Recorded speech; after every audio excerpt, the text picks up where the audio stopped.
¿Cómo darse cuenta si tenemos riesgo de padecer una enfermedad arterial periférica?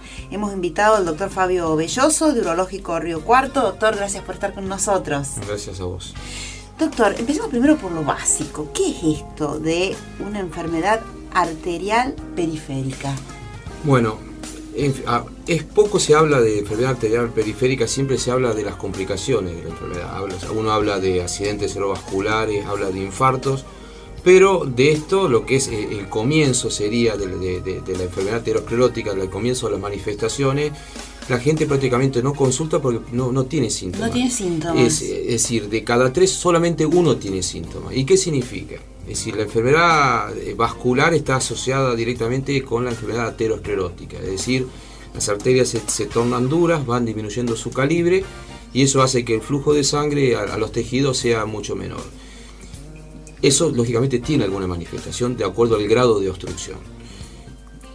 Como decía, estos pacientes habitualmente no consultan porque son síntomas, a veces son asintomáticos, son síntomas leves. Por ejemplo, es típico cuando camina el dolor en la pantorrilla, que cede cuando para un ratito, después continúa. Se llama el signo de mirador de vidriera, típico porque es intermitente, se llama claudicación intermitente. Signo de mirador de vidriera, claro, porque se tiene que detener, debido al dolor se tiene que detener. Eso se acostumbra, es decir, no consulta si no se acostumbra, sabe que no, camino un poquito, me detengo y después sigo, pero para ello no le da importancia, no le da trascendencia. O van a la sierra y la verdad que sí, siento dolor cuando subo alguna pendiente, manifiesto dolor, puede ser de acuerdo al nivel de obstrucción, a nivel del muslo, a nivel de la pantorrilla, más rara vez a nivel del pie. Pero ¿qué pasa?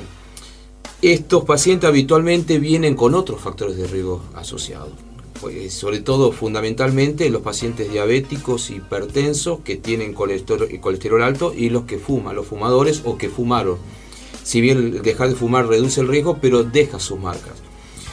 Entonces uno siempre debe asociar estos síntomas con el riesgo de sufrir lesión en otras arterias del cuerpo, porque la enfermedad aterosclerótica no respeta arterias, sino que uno puede ir detectando, puede llegar precozmente a evitar lesiones en órganos más importantes como el corazón y el cerebro. Es decir, aquel paciente que de pronto uno dice, bueno, me voy a consultar porque tengo una molestia o tengo estos factores de riesgo, sí. Si tengo mayor de 50 años y tengo estos factores de riesgo, o tengo menos de 50 años pero ya llevo más de 10 diabético, o más de 70 años, uno dice, bueno, voy a consultar al médico, aparte del chequeo habitualmente es tensión arterial, le hace un electrocardiograma, pero por ahí no se evalúa lo que es el pulso periférico. Y uno evaluando lo que es el pulso periférico y lo que es la irrigación periférica puede adelantarse a eventos mucho más graves como sufrir un infarto, un accidente cerebrovascular o una amputación de un miembro. ¿Y cómo sería este análisis que me imagino, usted lo describe como muy sencillo, que lo puede realizar el médico en el propio consultorio? Exactamente. En esta enfermedad uno tiene 3 niveles. Como yo decía, el paciente no puede sentir absolutamente nada, pero tiene esos factores de riesgo, va al médico. Y el médico, un examen muy sencillo, le toma la presión tanto del brazo, que está acostumbrado a tomar, de los 2 lados, sí, y de los tobillos. ¿De los tobillos? De los tobillos. Se llama índice tobillo-brazo.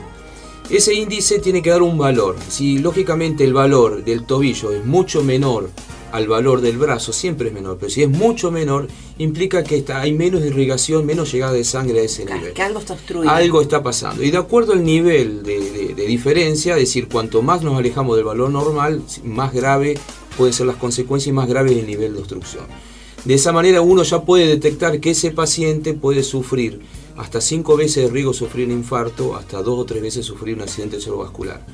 Y aquellos pacientes que tienen una lesión severa, que se detecta que uno dice, bueno, tiene muy poco flujo, y si es diabético tiene hasta un 40% de sufrir una amputación dentro de ese año. Es decir, habitualmente estos pacientes ya vienen con síntomas, vienen con dolor o vienen con una lesión, siendo diabético, una gangrena o una úlcera que viene complicándose. Esos son pacientes de mucho más riesgo. Pero ¿qué pasa? La historia de la enfermedad naturalmente no llega a ese punto, tiene todo un ciclo. Para llegar a eso han pasado muchas etapas. Entonces nadie quiere llegar al punto de la amputación ni al punto de sufrir un infarto.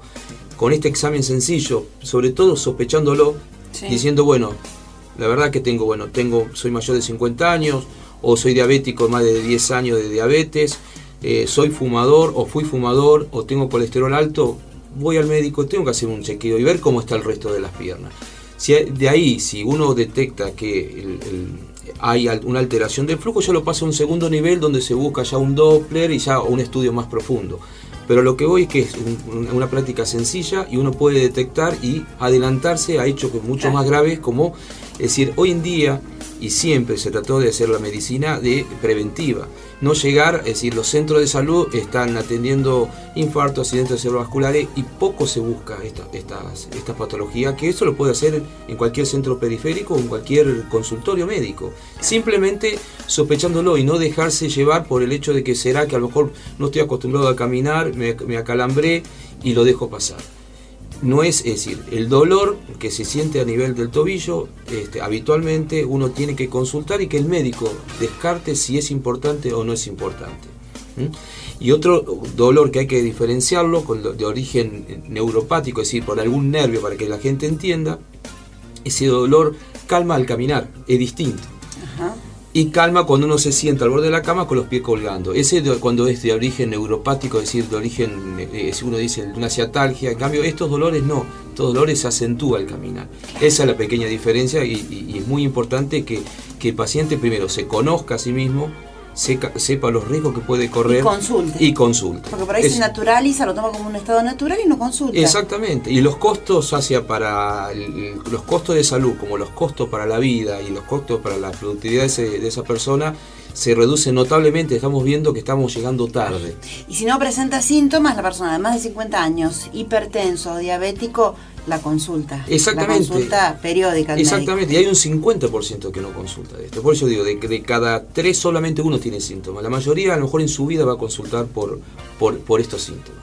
La idea hoy del programa es que algo sencillo, algo que creo que jamás hemos hablado de este tema, uno puede comenzar a adelantarse a procesos que son mucho más graves y con mayores secuelas. Insistir, como siempre decimos desde acá, en la prevención. Exactamente. Para tener calidad de vida. Doctor Fabio Belloso, de Urológico Río Cuarto, muchísimas gracias, doctor.